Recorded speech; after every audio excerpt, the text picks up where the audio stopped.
Bismillahirrahmanirrahim. Dak saya ke mana? Ngaji ke mana? Tadi musola apa ngaji? Ieu urang ngaji. Hei, potongan aing mah lain ngaji kana kitu. Aing kos gigi pentoko manya aing ngaji kudu ngaji ka santri model kos kitu. Aing mah guru aing mah kudu dokter andas.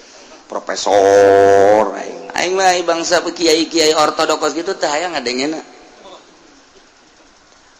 Eta jelema ngaranna kos kitu teh eta teh agul. Eta teh adu kos kitu teh jelema eta tinggal tungguan geledek nyasab bae. Saha ge? Si. Cak jara beneran. Di guruan ku dokter andes, di guruan ku profesor bakal balalender meureun jelema. Tek ceuli anjing. Kan ceuli anjing atuh ceuli aing ulah. Emang kumaha? Tahap keikhlasanana mana? Sebab dakwah mah nyampaikeun Al-Qur'an, nyampaikeun hadis, dit suprih ikhlas. Satungtung teu ikhlas nyana geus boga es nage leuwih ti 3 es lilin aya di nyana tetep moal pisan. Tapi santri nu teu boga es-esan nyana didengekeun los teu didengekeun los nu ngaji ge nyana mah terus bae ngadreng-dreng mah bloon ya teh ieu lenjang batur jejang aing tuh teruji. Coba ge bangsa dokter andes datang ke masjid, aduh jelumangan 10-an, caknya bubar. Kurang gitu, tidak semarak ini ngaji. Tidak semarak caknya. Coba santri, aya 2an, ngaji baik. Ngaji baik jangan apa. Nu datang, nyana dok, ngaji baik. Ngadereng-dereng baik nyana ngaji baik. Aya nu nanya, "Tad, ngaji jeung saha?" "Jeung jin." Emang ku ustad kadeuleu, atuh aing mah kadeuleu. Tuh beda kan. Ustad bisa nelejin, bisa nelejin. Mana jinna? Hulu sia eta jin. Harga cek ustad teh. Saklala wora sia jeung aing. Hese.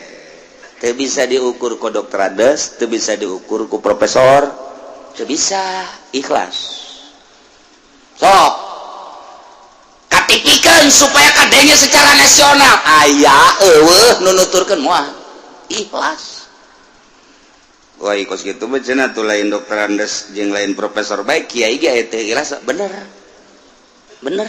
atuh ulah ka aing bae cok dokter andes kiai ge teu ikhlas kabehan ieu mah teu profesor teu kiai teu dokter andes aya teu ikhlas mah moal bisa kitu atuh ulah ka aing bae ngan lolobana dokter andes mah teu ikhlas bego. Lolobana aja cara ngajar ge hayang dibayar atuh. Pan santri beti lo hayang dibayar paling ge di ongkosan. Aku teu atuh kumaha siapa eta mah. Eta kararese teu sa. Entak almarhum Abah Doyong ngadenge ti surah guruna. Cing ikhlas magahan ngaji teh. Carana lamun sia beuki ngopi ngaji di masjid kopi bawa ku sia beuki ngarokok mawa di imah sia beuki nyepah kebenaran nyepah mawa seureut bila perlu jualan di masjid ku sia jualan seureut tah kos kitu tah jadi mawa sorangan ieu maulah datang ka dieu emang can aya kopi gitu ieu mah kiai maningan jingjing ceulina balik sia beres ieu mah kos kieu gitu tak jadi kan mesendeknya dia kan kopi tak kudu mawa seorang mawa tak kopi termos aya di dia barang di deuleu ngan beak paling meulikeun so tolol teh muda mau wadahna doang tah ieu kos kitu kiai teh beuki ngopi mawa beuki ngarokok mawa ulah sok hayang dibeulikeun di tempat pengajian ngurangan ikhlas teh kos itu. Adapun kabeneran di tempat pengajian haju dibere rokok, jual. Teu bareres kabeh. Ya ikhlas ya. Perang. kos gitulah. Teu bisa diukur. Aya cenah profesor ilas atuh hebatnya, profesornya ilas atuh hebat. Cenah dokter Andes bisa atuh pinter aya di nyana. Ya, predikat aya di nyana, aja bisa ilas. Atuh tah mah kasorgana ge hiber. Atuh hiber tah mah ngan ragag. Heulana carang dokter Andes ilas. Lah, geus nyaho jasa. Kok kiai cenah bangun harangeusna mah dulur aing dokter Andes. Di Jogja dokter Andes diurukan ku abah di almarhum hiji begitu nyeun pondok pesantren ngajana ngarana pondok pesantren Aji Mahasiswa Al Muksid hiji-hiji da pondok pesantren termodern di Indonesia saat eta sebab santrina teu narima kelas SMP SMA mahasiswa ndek kuliah di luar UGM ndek di Muhammadiyah ndek di berbagai silahkan cicing didinya cak almarhum abah ji udah aja kayak pesantren salaf jangan bayar nyana ngahaneng jangan bayar jangan udah jangan kalau bayar namanya bukan pondok itu mah kos iya juga ya iya jadi udah gak usah bayar ya dah kalau gitu mah bisaan kan iya di hari pun mah barang datang ke Jogja bener tuh bayar ngan listrik dan 5 kali lipat. Eta dokter Andes mah kos kitu wae. Hese bener teu mayar listrik ditingkatkeun. Pan aya di pesantren salaf kieu mah mayar teu listrik jangnyana. Ai nyana daek popoekan teu kudu mayar. Ai nyana hayang cang bayar. Mayarna sabar duit cenah teh ge sabulan 50.000 eta ge aya nu 3 bulan teu bayar-bayar. Aju kumaha ka dituna atuh ai nu katempuhan. Oh sate kos kieu mah blon. Ngaberatkan kaki lah cedek kiai aja lupa duit naik hagas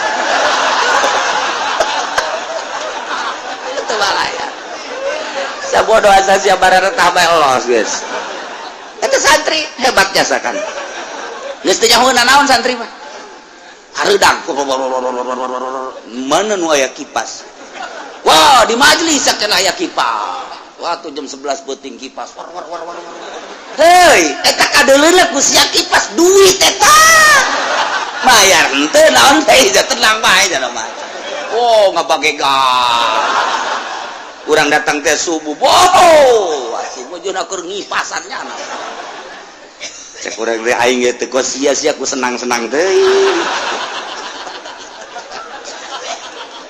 geus diantepkeun bae sadaekna sia geus pokona jadi perhitungan di pesantren salaf mah jadi salamun make perhitungan ekonomi sabaraha si santri di dia 500 ayeuna mah saurang sakean atuh babari listrikna sakean diteken atuh babari aju urang nyeun kantin daya dahar sia di kantin aing mun teu dikaluarkeun sia koeng atuh nya bisa sabulan berarti meuli Avanza 2 bulan ganti Innova 3 bulan berarti kan Fortuner 4 bulan neraka sia kiai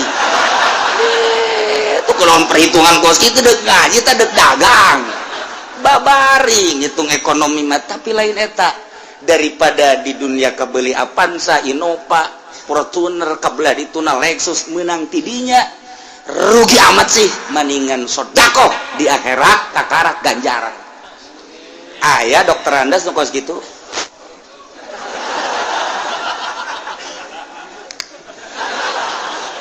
cak nu di luar naon eta atuh sia gaji da di luar ieu keur carita carang aya hese sebab ti awalna dikondisikeun seperti eta mun kabeneran aya nya profesor jadi dokter Andes ilas bo tamanggeus angkat topina ge lain hiji 4 ieu jeung handap hese dieu ka ieu ayo keur carita ya kafir Mekah kupar Mekah teh embung jasa dipimpin ku Kanjeng Nabi di samping mung lain gak sakadar embung tetapi nyana teh nantangan lain sakadar ku ucap ku tingkah jeung pagawean dianiaya sahabat-sahabat dianiaya nu diseret mah nu dipasung mah nu ditubles mah geus macem-macem mengarah ka Kanjeng Nabi lain bantrak-bantrakeun woi kupar Mekah teh kejam luar biasa tiap hari kadenge sahabat anu ditublas mau dianiaya paeh dan lain sebagainya seret. Oi mukminin di Mekah saat eta mikir kudu kumaha ieu nyalametkeun agama kudu kumaha lain mundur mukminin teh malah kumaha carana nyalametkeun agama geus yakin anu kuat bila perlu ini di Mekah sebab ngelawan ku perang mah encan siap minoritas. Kangjeng Nabi terus dakwah tapi terus baik pimpinan Abu Jahal, Abu Sufyan, Abu Lahab, berbagai abu lainnya tetap nentang ke Kangjeng Nabi pohara jasa lain sekedar ku ucap tingkah mah geus karuhan pagawean mengarah ke Kangjeng Nabi teh dianiaya bahkan kita dibunuh Kangjeng Nabi. Abu Jahal nyarita sanu bisa mahulu Muhammad ka dia 1000 onta moal kudu digekeun deui ayo gerak lain lalawara ancaman teh nu mantak urang sebagai kiai datang ka imah ka karakter ditanya doang ku masyarakat haju muringis bae pendek tuh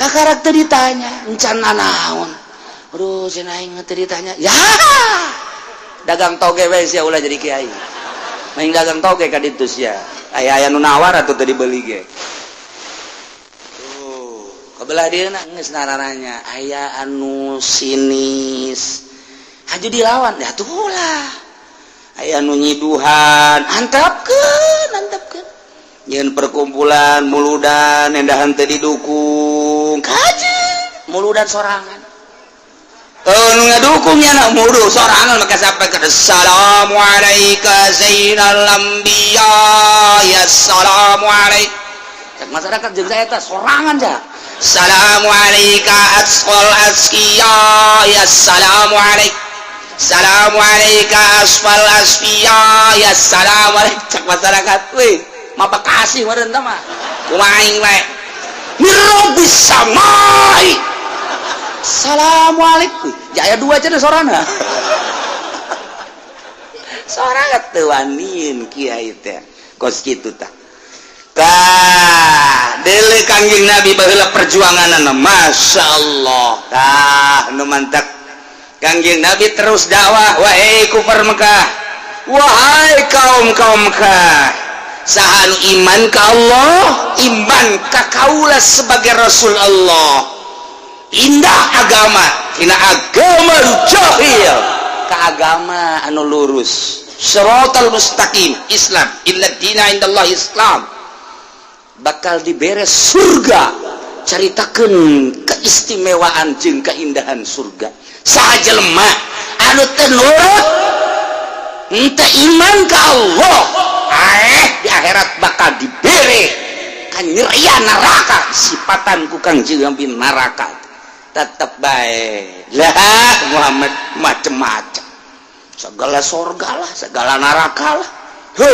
hirup mangan di dunia doang sebab dongeng anu paeh udang pan senep eta senep kan aja jantung senep eta segala surga segala neraka mana berita nanti baheula ge mun nya ge aya surga aya neraka saurang bae anu udang jauh mad ngomong besok macam-macam segala surga segala neraka padahal nyana geus nyaho dina Injil geus nyaho dina Taurat Yahudi bahwa memang aya surga jeung neraka teh ngan kulantaran nyana benci jasa ka Kangjeng Nabi sehingga kayakinan nu aya di jero dadanya nyana ge dianggap eueuh bae kos kitulah jelema anu berbangga diri jelema anu ego kos kitu tetep iman ku teiman anu mantak ieu dibere ku Gusti Allah ayat innama tu'aduna la'at wa ma antum bimu'jizin lamun nusok ngaji bilagah mah kakarak ngadenge bahasana geus muringkak bulu tetapi kulantaran urang mah teu masantren teu ngaji bilagah nu mantak biasa-biasa bae nusok didengikeun dengan sakadar sorana nusa kadar makhorijul hurufna sakadar lagam-lagamna hungkul variasirna krenikna doang henteu diamati eta bahasa-bahasa Gusti Allah dina Al-Qur'an teh tapi nu sok ngaji ilmu bilaga minimal ngaji Johar Makdon muringkak bulu ieu mah teu muringkak bulu Pak muringkak ge bulu handap muringkak bulu lantaran bahasa ku pohara-pohara teh mana ka poharaanana ieu neretet bae ayat taukid mana hiji inna dua lam taukid nomor katilu wa ma nafi nomor kaopat make ba zaidah bimu'jizin woi ieu taukid ieu ngabaris aya opat ku pohara-pohara teh berarti tahap keingkaranana si bohota luar biasa sehingga ieu taukid teh Gusti Allah teu kira-kira tuh mulai tah nu sok ngaji mah wih jaheu nya aya nu teu ngaji mah tuh biasa-biasa mah nu mantap kunaon sia teu marondok atuh baheula henteu dia sia ge ditanya kunaon sia teu paham teu mondok kunaon sia teu mondok hah mengarah ke bapak omongan ku bapak di pondok cak bapak sia di dieu bae ngomong pan aing ditahan pondok ka sia sok ngajung-ngajungkalkeun aing ka neraka sia pan aing ditahan ka sia mondok da cak kiai ge jelema anu masantrenkeun anak sarua jeung sabilillah sarua jeung kaman yuqatilu payutalu jelema anu masantrenkeun anak sarua jeung jelema perang di medan laga terbunuh kan kurang kumaha kiai nyampaikeun anak jauh nu nyaritakeun sakola SD mah kama yuqatilu payutalu jauh nu sakola SMP SMA mah kama yuqatilu payutalu jauh nu kuliah sugan aya kamain yuqatilu payutalu jauh jaya ge anu man salaka ilman nu jelema nyupri ilmu jang sabilillah ilmu agama kama yuqatilu payutalu percis kos jelema anu perang terburu di medan naga berarti sabilillah tah eta nu masantrena jeung nu ngabiayaana sarua sabilillah sia cokolotna mang maco sia ulah sembarangan ngeunana ngomong neraka ieu mah urusanana sia mah sia bae abah keur emang nitah ka kula mah sia pan aing nitah ka sia pan cek abah cenah bari sakola bae ulah law diomongkeun sakola mah cenah cak abah cenah abe hebat cenah agamana bisa ajung nagarana bisa pan haji pasantren kan salawiyah emang salah tuh henteu ngan niatna kurang murni nu pasantren mah murni kanyahoan kamurnian anu kumaha eueuh unsur dunia mun hayang nyaho mah masantren mah unsur dunia ai sakola mah ieu sakola naon SD hayang naon meunang ijazah kaditura deuk SMP kaditura deuk naon hayang ijazah kaditura SMA kuliah kaditura deuk naon deuk digawe di pabrik minimal kan jadi manajer lamun di pabrik kabelah dituna PNS urusanna pitayeun doang beres tapi coba masantren ceng sia masantren heuh naon sia nu diarah ijazah kiai na gitu gablegon aing bare ijazah di mana atuh aya sia deuk harapan naon Allah we wali mah budak ieu ya Allah doang harapan dunia aya sia cengke lamun geus balik masantren bakal kumaha ji kurang mikiran aing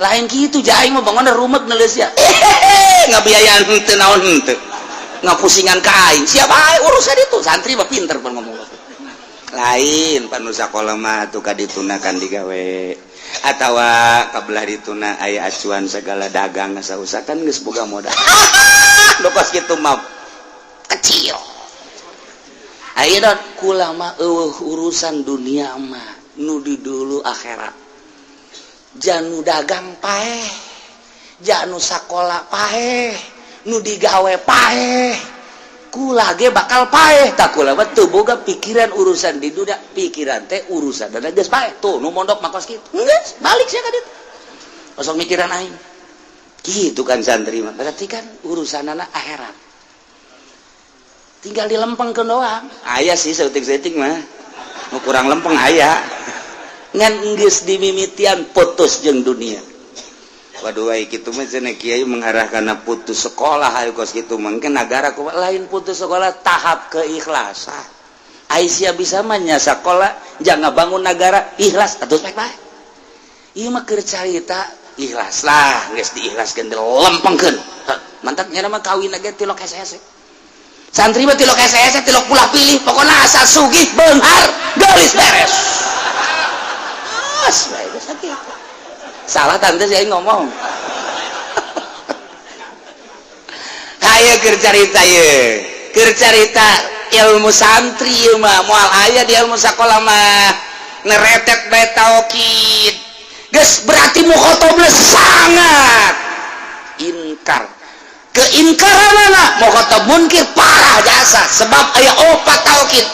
Pan urang ge ya kabatur teh ngomong dina Johar Maknun lagi teh kudu dicaritakeun teh mah handap keneh mun urang nya ngaji ilmu bilagah ya aya jelema percayaeun bahwa Ki Zaid nangtung cukup bae Zaidun beres Zaidun qaimun beres tapi aya jelema ieu mutarodid teh antara percaya jeung henteu kana nangtungna Ki Zaid bagus ditaukidan istihsan geus cek urang teh oh inna Zaidan qaimun sa'nyana Ki Zaid eta nangtung bagus tah oh geus pake sa'nyana eta bagus mun masih kana ingkar oh mahnya Ki Zaid geus bisa nangtung pan geri kabari di rumah sakit impus ih sabaraha poe sia di ditu asal geus aya 2 minggu mah kuaing geus bisa lelempangan inna Zaidan la qaim teu kudu make la qaimun cukup inna Zaidan qaim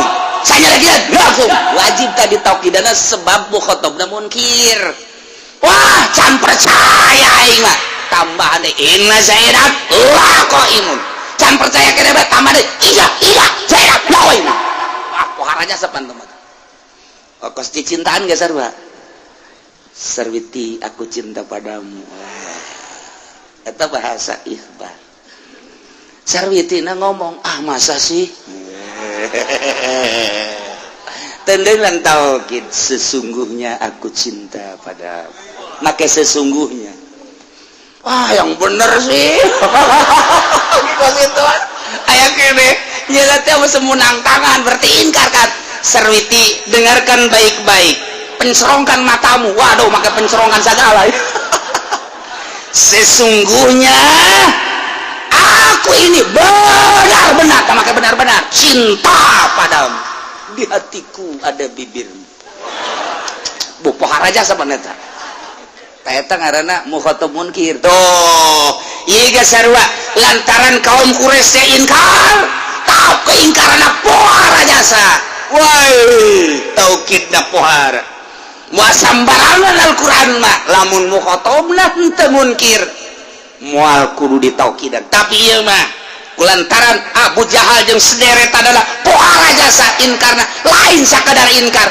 tetapi nyaci maki ka Kangjeng Nabi lain sakadar nyaci maki ka Kangjeng Nabi mengarah kana penganiayaan terhadap Kangjeng Nabi maka Gusti Allah mere inna ma tu aduna la'at ya Allah ya Rabbi senyaknyana ma kiamat ma ganjaran ma siksaan ma penganiayaan di akhirat lah yakin bakal datang jasa tuh make taukid pohara jasa Masya Allah lamun bahasa laat eta sok digunakeun kada janji ai janji mah berarti karena kesenangan sorga tapi nu dimaksud di dieu lain janji nu dimaksud nama wa'id ieu adalah ancaman sebab keur nyaritakeun berhadapan jeung mukhatab anu munkir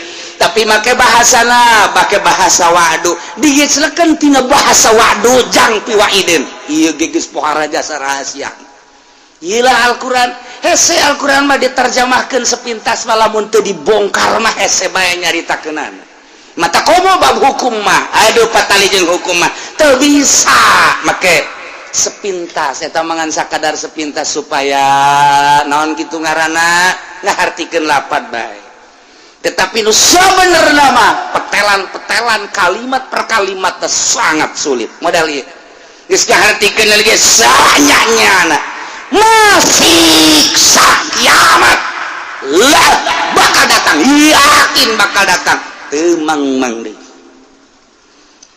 bejakeun Muhammad ka kafir Quraisy dibejakeun ku Kangjeng Nabi wahai kufar Quraisy maneh ku kaula di dakwahan tetep bae ingkar dengekun kecil sia cek Kangjeng Nabi innama sanyanjana kiamat geus aya dihareupeun bakal datang siksa geus aya dihareupeun bakal datang wa ma antum bimujizin teu aya anjeun kabeh bakal pot karena siksa eueuh anu teu kasiksa sia kabeh bakal kasiksa jasa bahasa lagi make taukid lamun sia teu percaya bahwa Allah pangeran bahwa kaulah sebagai utusan Allah awas kiamat sakedeung deui bakal datang siksa bakal limpah aranjeun kabeh setelah kiamat selamat anu pot tina siksa Allah bakal kena siksaan kabeh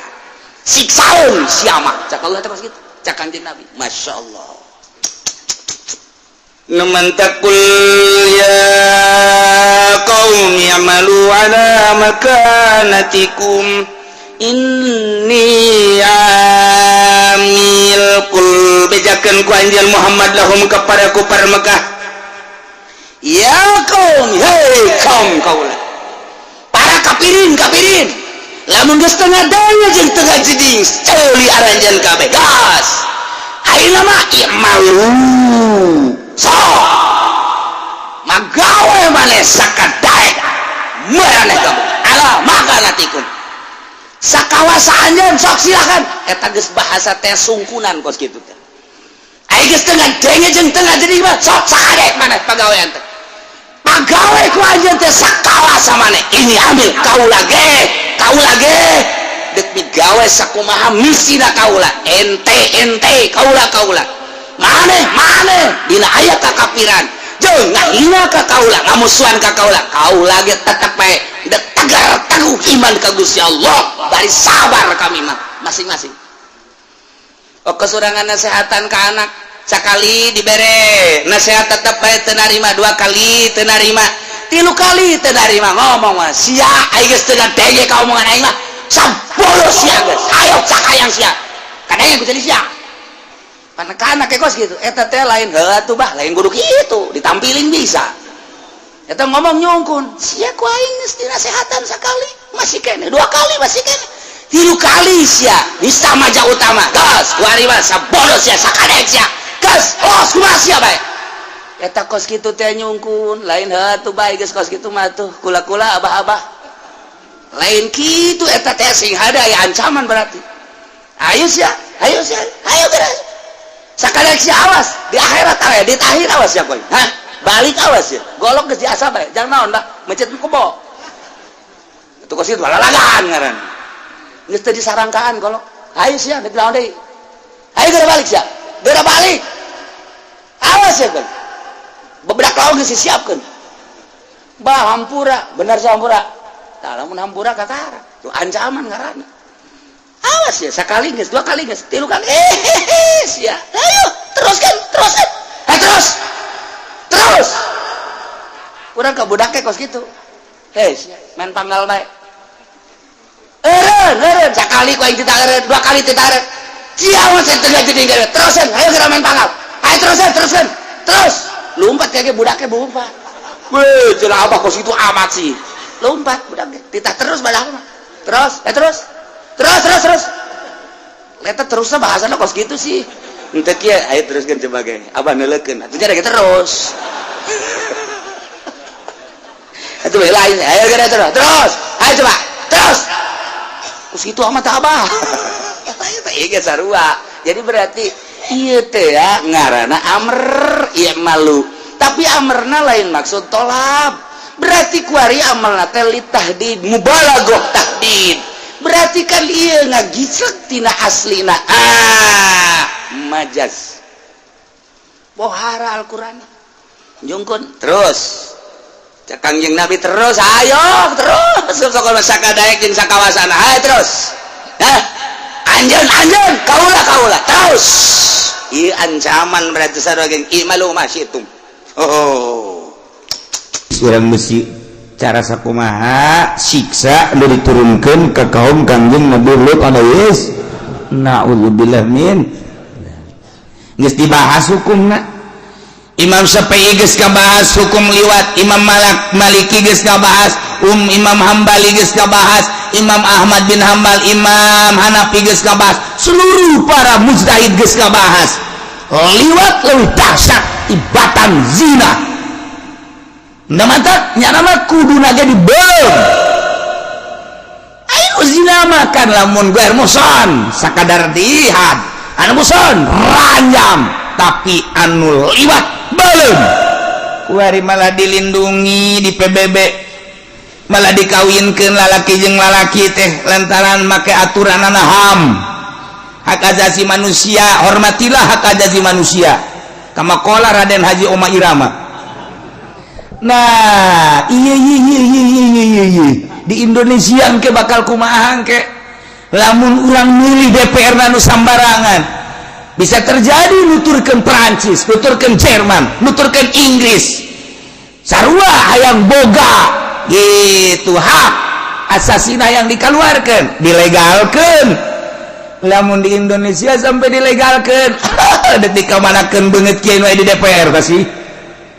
Ya Allah ya Rabb, Masya Allah. Tapi ningali lobana nu homosek tuntutanana ka DPR misalnya geus aya, nu lesbi tuntutanana geus aya. Sementaranya anak teu pernah ngaji main sogok terima baik bisa terjadi naudzubillah min zalik lamun geus terjadi bisa disiksa ku Gusti Allah ieu teh nu mabok sarua jeung ngundang siksa nu zina ngundang siksa nu judi eta teh ngundang siksa ka Gusti Allah sarua jeung abdi mah Gusti teu nurut ka Gusti abdi mah dek korupsi bae lah pokona mah eta mah neuk disiksa ge kabehan ieu kajeun sarua jeung kitu ngan teu ngomong seakan-akan lamun ngomong teh kos kitu. Masya Allah.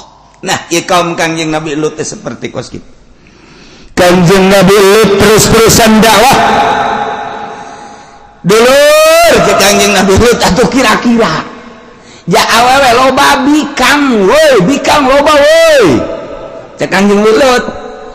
Widih, iki akeh ki. Geus berbagai bahasa Kangjeng Nabi Lut geus saseun. Nggak saya sedikit wedan akeh. Wih, si Romo yang kenal pote bae ge. Wih. Blon. Geus dakwah ye kami lu terus-terusan dakwah. Kumaha eta? Eta mah jawabanana wa ma kana jawab qaumi illa an qalu akhrijuhum min qaryatikum innahum unasun yatatahharun. Kaum Kangjeng Nabi Lut ngararomong eta si Lut terus-terusan dakwah asal beunta dakwah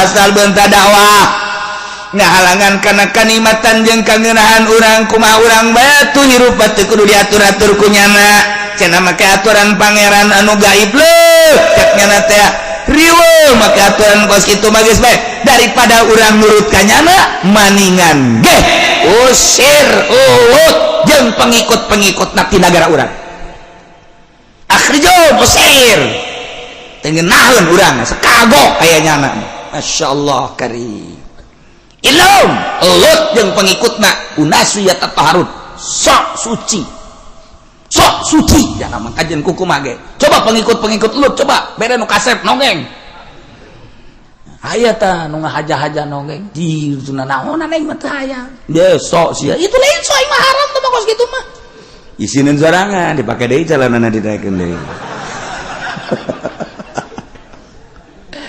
Ya Allah ya Rabbi mulai ndek aya pengusiran terhadap Kangjeng Nabi Lut jeung pengikut-pengikutna. Ieu di mana ya? Ingat, ieu di Urdun, Yordan. Tepatna Sodom. Gororoh.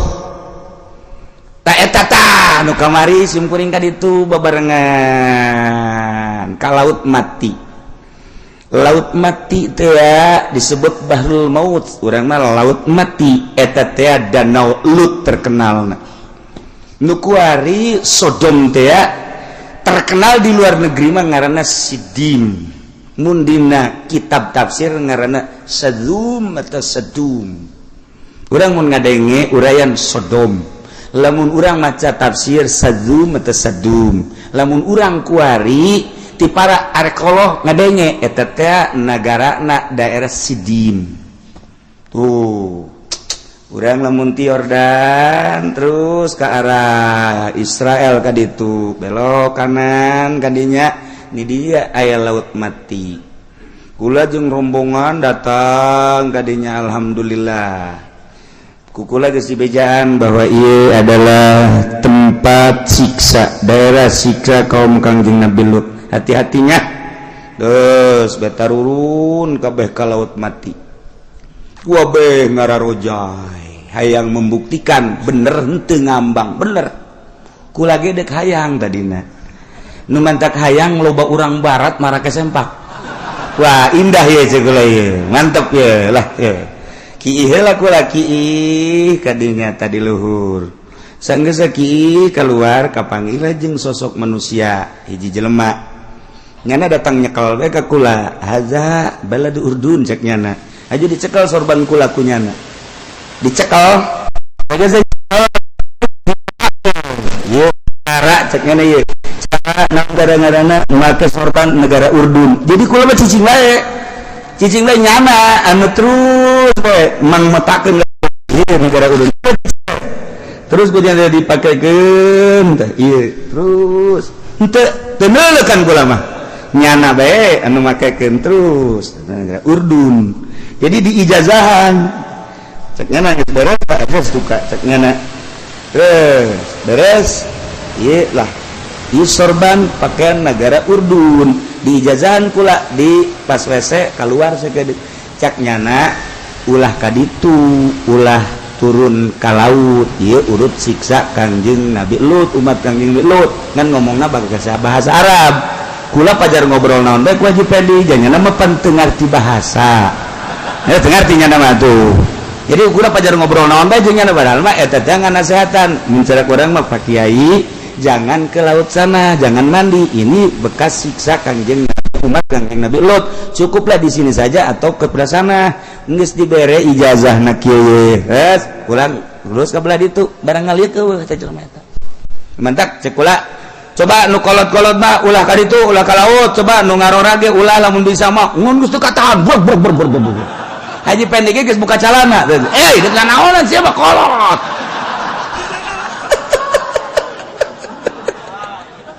Jadi eta kenang-kenangan di Urdun. Hiji di ijazahan maka sorban ala Urdun. Nomor kedua nyana nganasehatan. Meureun di hate kula rada aya tadina mah hayang. Rada aya hayang nama mumpung ka dieu tuh sok aju mumpung kan urang mah. Tapi etatnya nangan kesehatan make bahasa Arab ulah iya urut siksa ceknya teh amankan Pak Kiai arina kula jeung nu kolot-kolot mente alhamdulillah kula Haji Pendi Haji Agus Haji Rosidi anu bangsa teu laku ka awewe lah nu geus karolot aran teu atuh awewena ge loba nu henteu aya nu ngarora maka ditu bau kukula dibere waktu eta teh sajam setengah naraeknya poho asa jadi bangkong meureun kikieuan we nyana digerokun geus hese jasa supir ge seuri bae supir tuh masalah di ditu mah supir ge teu bermasalah artinya seserian cak ngomong urang mah cak ngomong urang supir ngomong ka kula asal geus asup ka laut ieu moal bisa sajam sebab naon merasakan keindahan kenikmatan laut moal bisa 3 jam budak pohara jasa eta mah tinggal urang bae ngarokok deui di dolo gegeroan urang jauh pon ti luhur ka handap teh endahan seserian segeng teh ngeuseus sabodo siapa atulah ngahiji jeung urang barat urang Indonesia urang Mesir urang mamana ngahiji jeung urang barat teh dilalaga kahayangna nya make sempak doang pun sakieu nya paruti pan emang kiai neula ulah ngomong sia mah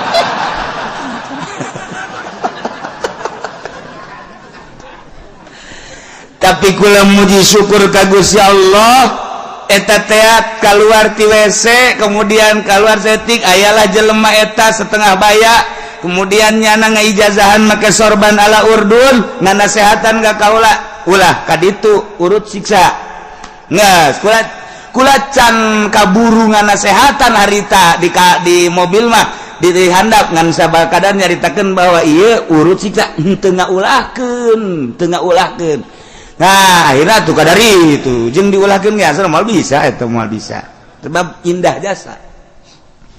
Nah ialah Israel Palestina ieu Yordan ieu tadi dia tengah ieu ngaranna Danau Lut atau Laut Mati urang lamun ngojay di dinya ngambang we di paroto kuari ge foto nu di makam-makam eueuh nu aya eta tak kabeh ge nu tembongkeun teh nu keur ngojay we karari nu di makam coba nu di makam Tuan Syekh Abdul Qadir mana meureunnya coba nu di makam nu makam wali teh nu di Yordan mana meureunnya coba di Kangjeng Nabi Syuaib aya nu di Laut Mati ieu gede kur kieu ieu kenang-kenangan juri jam atuh geus kitulah di luar negeri. Nah, inilah negara Yordan, Urdun eta teh nu jadi siksa Kangjeng Nabi umat Kangjeng Nabi Lut eta didinya indah luar biasa. Masya Allah. Eta teh disebut Sodom Gomorrah. Eta kan Gomorrah ieu Sodom. Sadom belah dia Gomorrah. 5 negara atau 4 daerah anu iman ka Kangjeng Nabi Lut loba nu iman loba nya nu teu iman nu bakal disiksa jumlahna 400.000 manusia lain saeutik urang tsunami bae kamari 200.000 iyalah anu di dieu buang kawarah jasa sebanyak 400.000 manusia. Kangjeng Nabi Lut terus-terusan dakwah ternyata di tengah-tengah keluarga Kangjeng Nabi Lut teh horeng pamajikanana mah teu iman ka Kangjeng Nabi Lut. Masya Allah urang lamun inget kadinya Gusti Allah teh maha kawasa amat sehingga ngajadikeun anak Kangjeng Nabi Ibrahim teu iman ka bapa. Pamajikan pangabogaan anak 2 awewe gerelis luar biasa hiji Siti Raisah nomor kedua Siti Yagutha eta anak hasil ti pamajikan anak nu pamajikan Kangjeng Nabi Lut ngaranna Siti Wahilah iya anak iman ka Kangjeng Nabi Lut Siti Raisah jeung Siti Yagutha iman ka Kangjeng Nabi Lut ka bapa tapi pamajikan Siti Wahilah Masya Allah sehingga nyanalah nu jadi toser ketika ayat tamu kasep ka Kangjeng Nabi Lut pamajikanna keluar ngabejaan dulur tuh di imah kula ayat tamu kasep teu kira-kira eta pamajikan Masya Allah tuh pamajikan Kangjeng Nabi Lut osok nyelundup keluar ti imah jadi mucikari berarti nyana neangan lalaki-lalaki kasep dibikin ka mangsana dibayar. Na'udzubillah min zalik wa min zalik di mata Kangjeng Nabi Lut biasa baik tapi di luar sepengetahuan Kangjeng Nabi Lut Siti Wahilah istri daripada Kangjeng Nabi Lut jadi mucikari.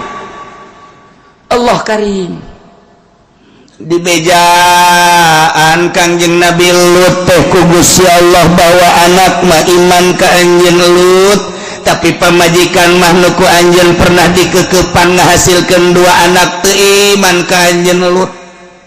Kangjeng Nabi Lut ngahanang Gusti pamajikan teu iman jageuninganan di payuneun kos kitulah jelema munafik ti Gusti Allah di hareupeunna sumuhun dauh muhun-muhun nya-nya tetapi kalakuan di luar eta mun maneh nyaho nyana adalah seorang mucikari. Allah Gusti panghampurakeun pamajikan Nabi urusan meta panghampurakeun urusan kemanusiaan ku aing kadenge tapi aya rahasia di balik ieu ulah sekali-kali Lut ngomong geus kitu nyanggakeun Gusti atuh ka Gusti tapi pan ieu pamajikan abdi pamajikan anjeun cuman berkarakter seperti eta dasar ruhna bagus tetapi syahwatna anu luar biasa disatukangan maneh nyana adalah penjahat bahkan nu nitah ngusir ka anjeun di antarana pamajikan anjeun. Masya Allah urang kan lamun ingat kadinya pohara jasa geus atuh aya kos kieu mah Gusti abdi mah deuk kumaha bae dakwah terus Lut dakwah terus 10 tahun 20 tahun 30 tahun dakwah terus kulantaran Kangjeng Nabi Lut dadet diusir beneran geus terkondisi bakal diusir jeung anu nuturkeun ka Lut Kangjeng Nabi Lut ngadua ka Gusti Allah ya Sedum negara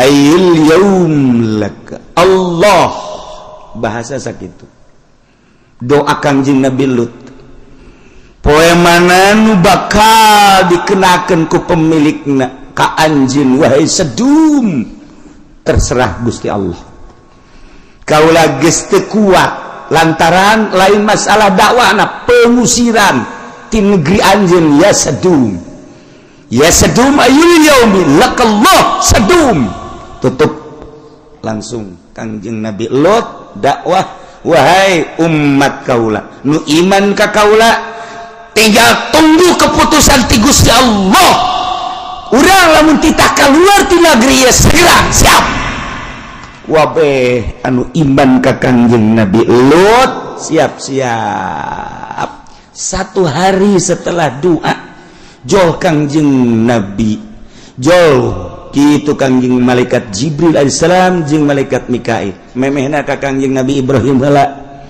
Kangjeng Nabi Ibrahim dibejaan bahwa negeri Sadum nu dipimpin ku anjeun yakni Lut bakal disiksa kade umat di dieu ulah ka Yordan jeung kaula setelah di dieu bakal berangkat ka ditu ka Lut mana atuh sakangjeng Nabi Ibrahim so, berangkatlah Kangjeng malaikat Jibril jeung malaikat Mikail datang ke Kangjeng Nabi Lut. Assalamualaikum. Waalaikumsalam. Kadeuleu ku pamajikan Kangjeng Nabi Lut Siti Wahilah teh.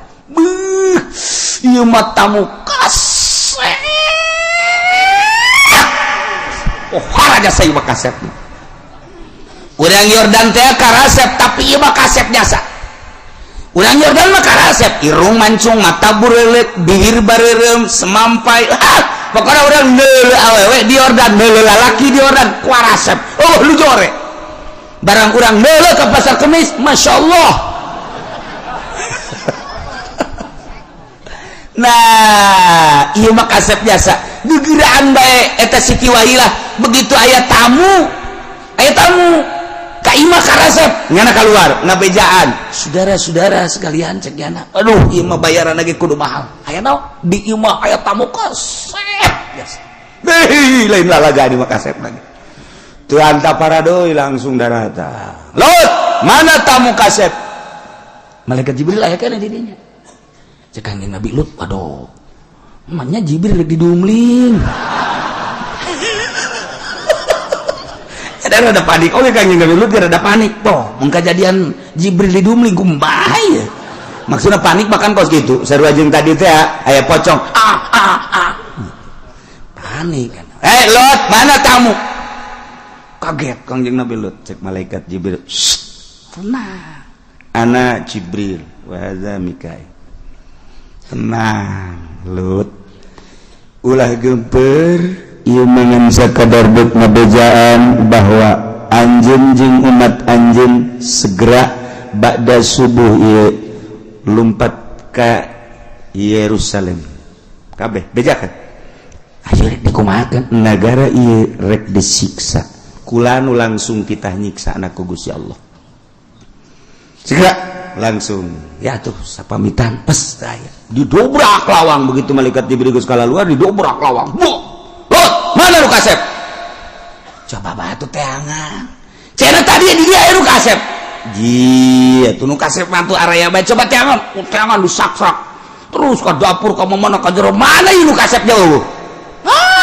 yo si Wahilah bohong kajen ku kumaha ge bohong yo terus datang Wahilah mana nu kasep nyana tetep dihareupeun Kangjeng Nabi Lut mah kieu bae terek ngomong Siti Wahilah di kahareupeun salaki mah masyaallah geus kuari mah dicare kanan ge cicing bae Kangjeng Nabi Lut akhirna kalaluar terus Kangjeng Nabi Lut dakwah segera diisuk-isuk ieu urang berangkat ka Yerusalem segera berangkat jeung Kangjeng Nabi Lut ka Yerusalem pengikut-pengikutna cek Kangjeng Nabi Lut tidak terkecuali anak kaula pamajikan kaula jeung dulur-dulur kabeh lamun bener ieu urang hayang salamet urang berangkat kuari ka Yerusalem nah catatan ketika berangkat ulah aya anu nyilek saeutik acan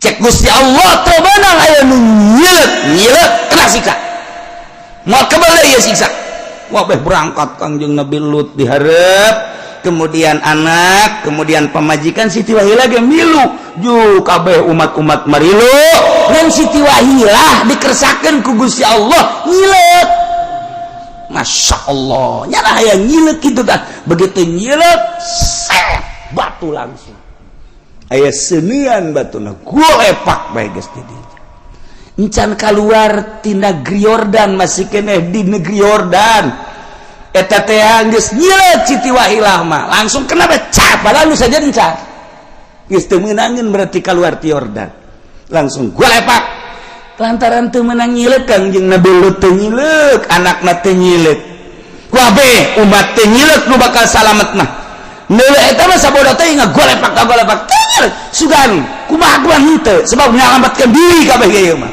dengan penuh keyakinan bakal disiksa ku Gusti Allah berangkat ieu Yordan Sodom ieu Gero gitu Gumaroh kemudian lewat ke dia kaki Kakaler nah mulai perbatasan Yordan Israel ya Yerusalem pas asup ke Yerusalem wadenge ku Kangjeng Nabi Lut kadeng encan nyelek-nyelek kabeh teu meunang nyelek encan datang ke Yerusalem asli teu meunang nyelek wabeh kaget di Yordan kaget kabeh ke jelema oyag-oyagan bumi oyag lain lalagaan oyag di luhur galedeg sigeleger ayat aya naon kitu batu na aya sebelan ternyata ieu batu meunang ti neraka sijil bari ieu batu teh ti neraka sijil aya ngaranan hiji-hijina lamun jang haji pendi bae geus teu bisa nyana kaluar ti dinya geus ieu mah geus bae pokona mah aya ngaranan bae tah mah jang Aisyah jang Sarwiti geus aya ngaranan pesenan langsung ieu mah weh ti ditunggu encan pakalalua encan kaharandap kakarak ngubeng bae di luhur batu ngubeng di luhur aya sunuan bos pohara jasa ditonton masa itu batu wah itu batu bitu meletus gunung Merapi meletus tuh ngaluarkeun gas ieu gempa oyag-oyagan Masya Allah dicokelah ku Kangjeng malaikat Jibril alaihissalam make tungtung jangjang sabada gunung Merapi meletus ngaluarkeun gas begitu pula batu-batu sing jelegur ieu masih keneh goyang-goyang eta batu nu meunang ti neraka sijil aya ngaranan hiji-hiji langsung ditibakeun ka jelemana masing-masing ceus dicokel ieu taneuh ku tungtung jangjang malaikat Jibril alaihissalam diangkat ka luhur datang ke malaikat nu aya di langit ngadenge kana suara kotok kongkorong geus datang ka luhur ku malaikat Jibril dibalikeun bus ka handap nu di luhur jadi di handap nu di handap jadi di luhur manusia anu aya di dinya langsung arasup ka neraka. Kos kitulah siksa nu ditibakeun ka kaum Kanjeng Nabi Lut alaihi salam. Fa anjaynahu wa ahlahu illa imra'atah kanat minal ghabirin. Wallahu a'lam bimuradi fa anjaynahu, maka nyalamatkan kaulah nu agung ka Kanjeng Nabi Lut wa ahlahu jeung ahlina Kanjeng Nabi Lut, yakni anakna nu ngaran Siti Raisa jeung Siti Agusah bahkan ahlahu teh jeung masyarakat anu iman ka Kanjeng Nabi Lut alaihi salam. Illam imra'atah, kecuali pamajikanana yakni Siti Wahilah anu teu iman ka Kanjeng Nabi Lut, anu ku Kanjeng Nabi Lut kita keluar babarengan syarat ulah nyileuk asal nyileuk kena siksa nyana mah tersiksa di Yordan keneh. Kanat minal ghabirin, pamajikan Kanjeng Nabi Lut ngaran Siti Wahilah minal ghabirin, termasuk salah satu jelema anu tetap kena siksa di jero negara Yordan. Siksa wa amtarna alaihim matara, Gusti Allah Subhanahu wa taala nita malaikatna hujanan ka kaum-kaum Kanjeng Nabi Lut alaihi salam mataron, yakni hijarat sijil, batu menang jokot tina neraka sijil aya ngaranan hiji-hijina. Allah karim. Atu fahlaknahum anu nyesa hiji-hiji acan dirusak ku Gusti Allah, kuari tinggal puing-puing urang ka Yordan, kuari ningali laut mati Sodom ngaranna nu terkenal kuari ieu adalah lembah Sidim. Etalah urut siksa kaum Kanjeng Nabi Lut alaihi salam. Ahli arkeolog didinya meneliti dunia ieu, setelah diteliti ternyata asup ka Sidim tersebut kunyana ditingali batuna, begitu batuna ditingali ieu batu terkeras di dunia hiji. Nomor kaduana mengandung seuneu anu luar biasa. Nomor katiruna aya sulfur ieu teh lamun dikaawakeun, lamun kurang diantep awak engke bisa molotok nu kuduna engke dipandianana didinya. Maka di ditu geus disadiakeun sulfur kos karena itu teh asal urang dek mandi ka ditu asup ka dinya urang teh diletakan engke titah ngagejembur ka ditu. Ari urang ieu mah rombongan ti dieu geus teh nyaho kaler kidul mah geus teh main letak-letak ngagejembur sorangan bae geus ka ditu. Batur mah make letak heula eta teh aya unsur-unsur kitu medis. Lamun anu kurap bakal leungit kurapna kudis, leungit kudisna lamun anu hideung bakal jadi putih, lamun nu putih bakal jadi hideung. Masya Allah, dijualanna di toko-toko ngan dijualanna geus diramu. Baka aya satu kesulitan baheula mah mun urang nyokotan di dinya keluar di bandarana henteu meunang. Nya maka diproduksilah mahal, meuli urang bisa dibawa ka dieu dipake taneuh tama taneuh. Nah, gunungna anu tadina gunung tersebut kitu bitu diteliti ternyata per detik ieu jadi kawah-kawahna masih heab-heaban keneh. Setelah kawahna heab-heaban dijagdag, eta teh dijagdag hayang nyaho kedalaman kawah tersebut di gunung nu aya di Yordan eta di nu sababaraha ribu meter terus per detik ieu encan kajagdag. Per detik ieu encan kajagdag. Adapun kawahan adapun eta mah naon danau Lut geus kanyahoan jadi laut mati Sodom ngaranna. Kemudian taneuh nu dibalikeun di Gomorrah belah ditu eta teh tandus kadolo taneuh hidungna tandusna anu tatadina eta dihadap kuari jadi di luhur teu bisa dipelakana naon urang kadinya ge panas. Mentak tidak diperbolehkan manusia kadinya teu meunang panas kuari ge masih panas keneh bae. mantap dimenangkan orang hanya bisa ke laut mati termasuk laut mati ega eta termasuk nu dibalikan dengan anu bagian jadi danau kos gitulah urut-urut siksa kaum kanjeng Nabi Lut alaihi salam maka cek Gusti Allah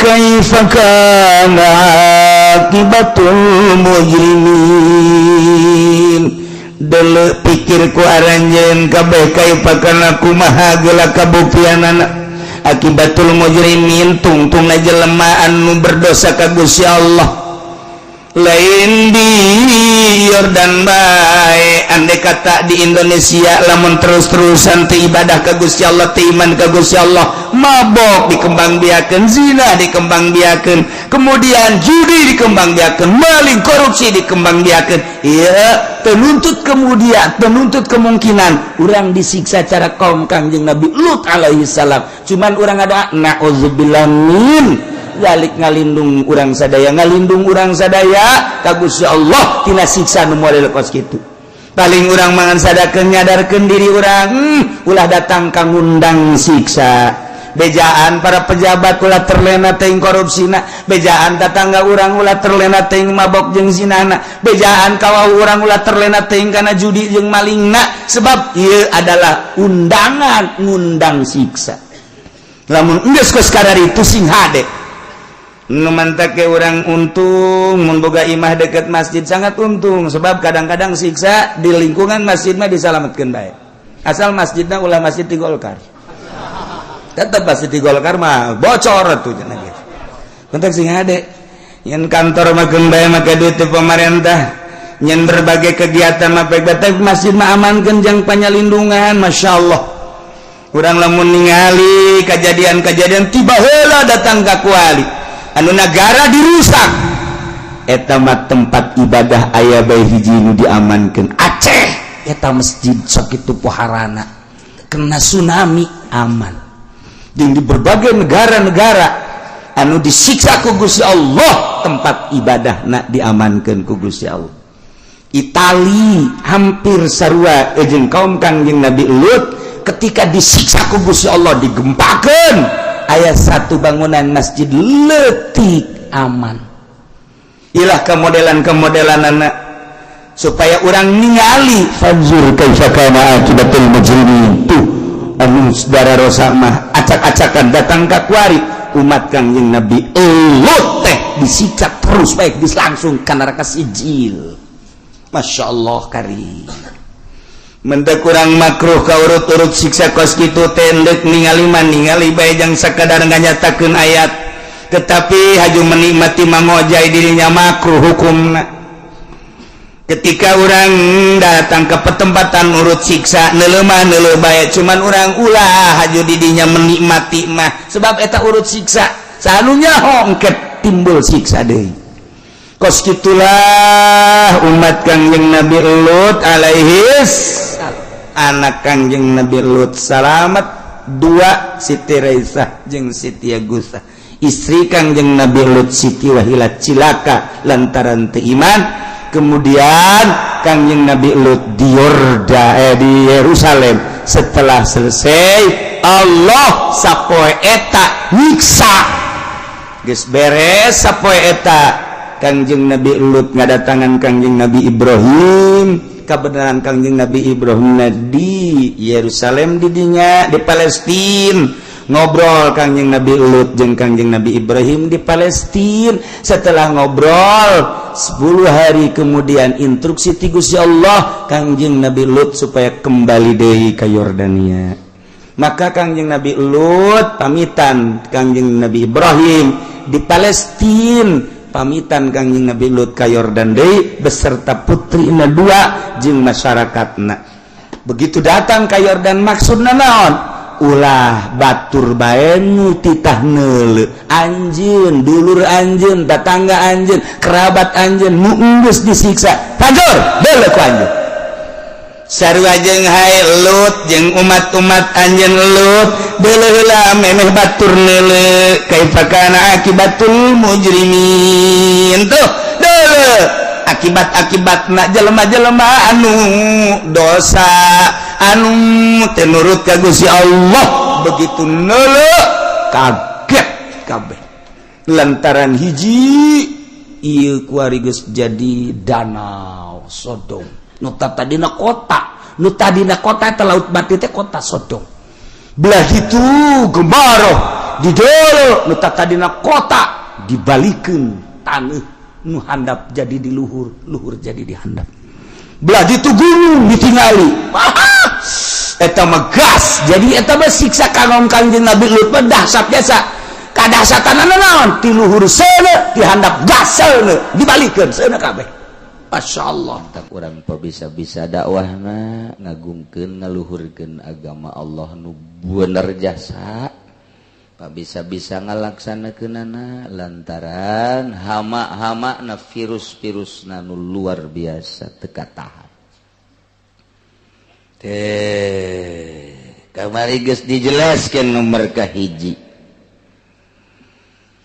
bahwa laqad kafara alladziina qalu innallaha huwal masih ibnu maryam kufur jelema nu ngaromong bahwa innallaha huwal masih ibnu maryam Allah teh adalah al-masih Isa penyelewengan Injil teh kos kitu teh penyelewengan Injil nu pertama bahwa Allah teh Kanjeng Nabi Isa lamun didesak kurang bahwa Allah teh jalain Kanjeng Nabi Isa makan ayam mimitina dilahirkan ku Siti Maryam menya pangeran kajajaden ai baheula ieu nu nyeun dunya saha oh caknya na nyurup pangeran teh Allah nyurup ka tubuh Kanjeng Nabi Isa berarti Kanjeng Nabi Isa kasurupan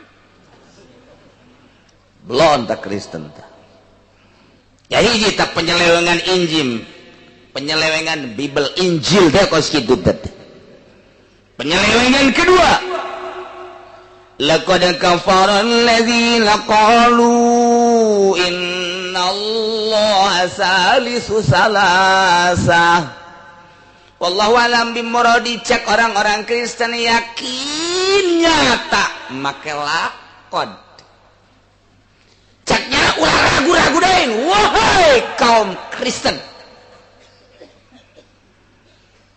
kumaha ngomongna ya sanyana Allah eta adalah salisu salasa katiluna tina tilu pangeran teh tilu hiji pangeran Bapa dua pangeran Anak tilu pangeran Ruhul Kudus Trinitas pangeran teh tilu cak Kristen teh ulah ragu-ragu deui besi aya nu ngajakan bahwa pangeran hiji cacakan tilu ge riweuh komo hiji tilu ge ribut bae komo hiji cakna eta bloon berarti samemeh Kangjeng Nabi diturunkeun ke alam dunia geus pacecok orang Kristen teh 500 tahun zaman jahiliyah ngaranna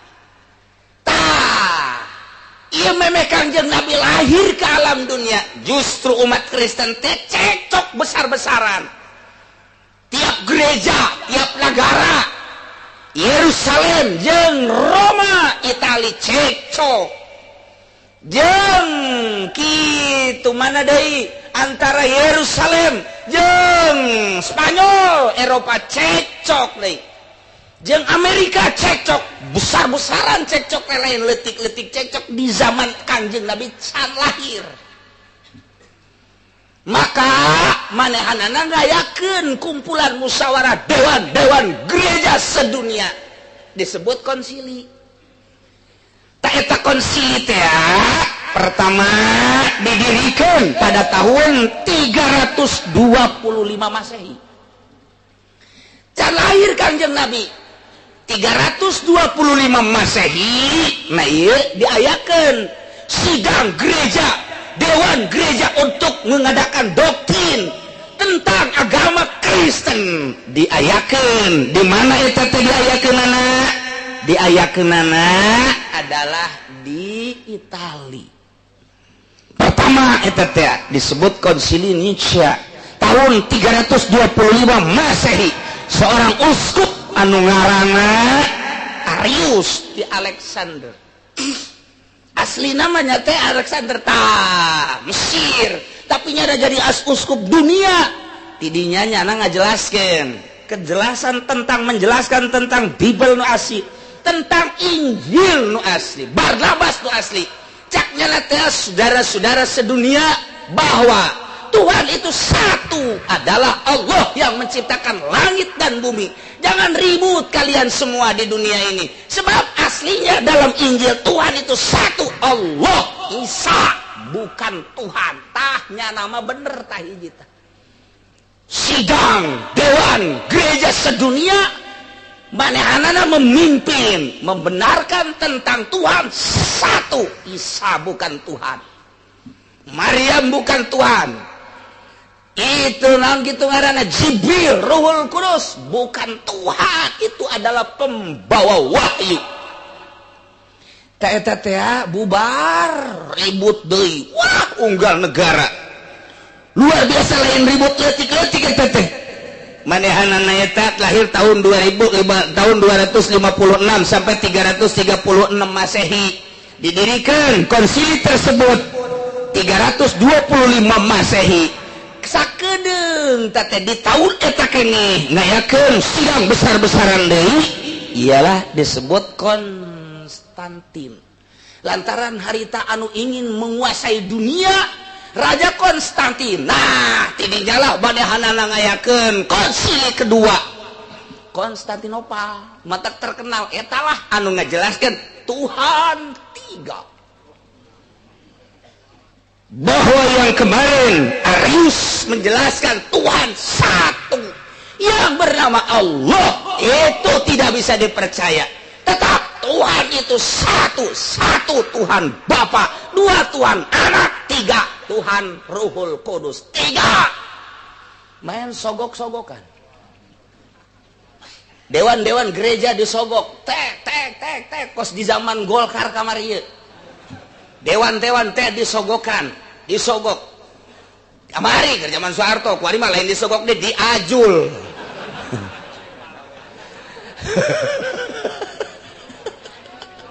Ayo disogok olam, kadang-kadang raga kadang-kadang ayo diajul mapan anggeus kabeh. Sia cek dewan nu milu ngaji, moal ngaji aing mah cenah minggu hareup mah mabur sia ka ditu. Hayang ka neraka ulah ngaji sia mabur ka ditu, diajul sia ka ditu, geura modar sia mun teu dibeulem sia. Moal aing mah cenah datang ka kiamat teh moal ngaji, mabur. Teu butuh aing mah kanu teu ngadengekeun Al-Qur'an, mabur sia ka ditu. Legeg ku sia duit sogokan. Ulah mere saya etik-etik acan ka aing kecuali gede.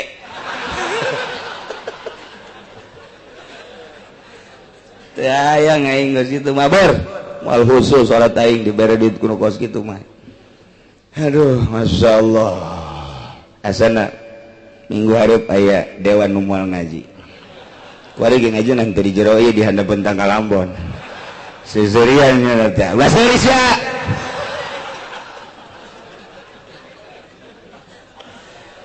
Aduh, Masya Allah. Tinggal kayaknya balik beta di mobil teh ngarobol jeung babaturanna. Pamit nyana, guys, minggu hareup mah yang moal ngaji ulah kitu coba babaturanna. Kiai mah emang sok kitu teh hayang cenah aing gerget ka kiai, aing digergetan ku sia ngeunah di akhirat teu berat aing mah moal sia. Sakitu bae daripada ke di akhirat minta turung aing pan beuri weuh teh kudu. Boso amat cenah kiai kosna bakal bener bae. Boga kayakinan aing mah sok maca Quran bener aing mah. Sok atuh sok mah sekali-sekali di hareupeun sia sok ge di hareupeun kiai mah jangan teu aing. Anggeus geus beres geus pokona. Sabodok dek ngaji henteu pokona sia aing mah teu hayang aing mah. Ngan kajian kuku mah datang ka imana moal bisa es. Nggak bisa, bebeja ke pemajikan mah, konon eureun bae. Baru segitu aja udah berhenti. Cari kiai yang bisa akur dengan kita.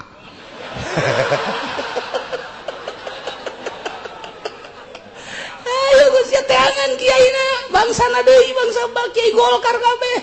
Ayo geus ngaji sia datang ka olah, mal bener sia ngaji geus kitu mah. Nah, konsili pada Juli tahun 381. Lamun tadi 325 di tahun eta kele, cuman ieu mah di akhir Juli nah tahun 381 mengadakan deui konsili Konstantinopel. Nah inilah anu nganyatakeun bahwa cekna Tuhan tiga disebut Trinitas. Nu ngamimitian Trinitas adalah Raja Konstantin. Nu eta kamarikeun nganyatakeun Amerika ini adalah perang salib ketika Irak. Eta patung Konstantin teh ditaekeun deui ka luhur. Lantaran urang Cikupa mah teu nyaho ka itut bau. Teu nyahoan isi patung naon cenah deui ka luhurkeun. Nu nyaho kana sejarah ngeri jasa sial goblok. Berarti seakan-akan ia Kristen naik kembali. Di sisi kenaikan patung Konstantin di Denmark anu melecehkan Kangjeng Nabi. Coba eta bertubi-tubi ke Islam. Bertubi-tubi ke Islam emang kumaha gitu. Ketika patung nu sakieu teh patung Raja Konstantin anu nganyatakeun pertama bahwa Tuhan itu tiga, ialah Trinitas naik ka luhur. Sanggeusna ditaekeun di Denmark pelecehan terhadap Kangjeng Nabi urang. Anggeus-anggeus geus. Saha eta nu hudang? Apakah hudang di Indonesia? Teu, sebab hanya sedikit yang tahu tentang sejarah. Di Mesir teu berdaya sebab geus dikaluhan. Hayu coba di Malaysia teu bisa kukumaha, sakitu dihebat-hebat ya sarua bae. Asia Tenggara tidak berdaya. Cuman satu yang mengibarkan bendera hanya Afghanistan, Taliban. Sekarang betul-betul perang Islam, perang agama. Ngomong Osama bin Laden, tangkap itu orang yang melecehkan Kangjeng Nabi Muhammad. Lawannya saya, turunkan Konstantin. Belum saatnya ditekan selama saya dan anak buah saya dan bangsa-bangsa Arab dan kaum-kaum muslimin ini belum mati, tidak boleh diturunkan. Kalau diturunkan akan saya bom kedua kali Amerika. Turun nyaho kan cak aing nonton TV sia neuleuh da gimana tuh punya gara-gara ketipu biasa gegede HP be diceuli dua tapi pentingnya sia tuh sieun Amerika Osama nang tangan kos kitu turunkeun deui teh tangkap orang tertangkap. Saya belum mati dan walaupun saya sudah mati 1000 Osama akan tumbuh. Teu nyahoan di Indonesia lo Osama. Di Malaysia ulah serius ya. Ya keur carita internasional. Masya Allah orang teu nyahoan naon. Horeng peseturan kelas internasional luar biasa. Maka tidak ada ucapan orang Amerika kecuali tangkap Osama bin Laden. Di mana saja, bawa hidup atau mati, tangkap Osama. Tangan tega pagi muncul deh, turunkan, tangkap, turunkan, terus main seterus-terusan. Ternyata luar biasa sampai detik ini. Wallahu a'lam Osama apa dibunuh, apa masih hidup. Ternyata kabar terakhir Osama ngomong deh. Wallahu a'lam geus teu kaharti nu mantak cek Gus Dur teh udah. Jangan suka ikut-ikutan Irak, Iran, dan Afghanistan. Udah mikirin keluarga kamu aja, dagang. Kata Gus Dur, lain permainan orang cek Gus Dur tamah. Lain deui permainan anak. Urang hanya nonton geus kebingungan ku ari. Nah kitulah keayaan Konstantin. Iyalah nu baheula mengadakan musyawarah konsili dewan-dewan gereja tahun 325 pertama. Yang kedua tahun 381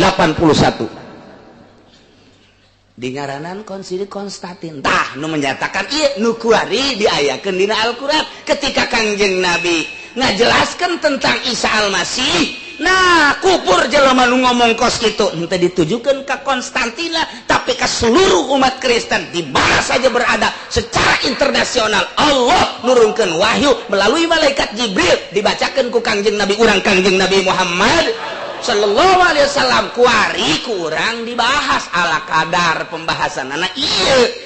Laqad kafara alladziina qalu innallaha salisu salasah. lamun nyaho sejarah, oh nu nganyatakeun innallaha salisu salasah Konstantin pada tahun 381 Kangjeng Nabi na can lahir. Oh. Ribut keneh bae unggal negara, terutama Yerusalem. Lantaran Yerusalem teh deket Bethlehem, tempat kelahiran Isa Al-Masih. Cek urang Yerusalem teh teu kaharti aing mah pangeran aya 3. Gereja teh dewan gereja Yerusalem teh nentang terhadap keputusan Konstantin. Masa ya pangeran 3 ja pangeran mah hiji. Wah riweuh deui dunia teh, Itali, Roma, Amerika, Australia, termasuk di Eropa. Di urang mah ieu di urang encan kaambeuna naon saat eta mah masih kene cincoah-cincoah. Cepugu agama eta teh zaman harita mah di Indonesia teh can karuhan teh.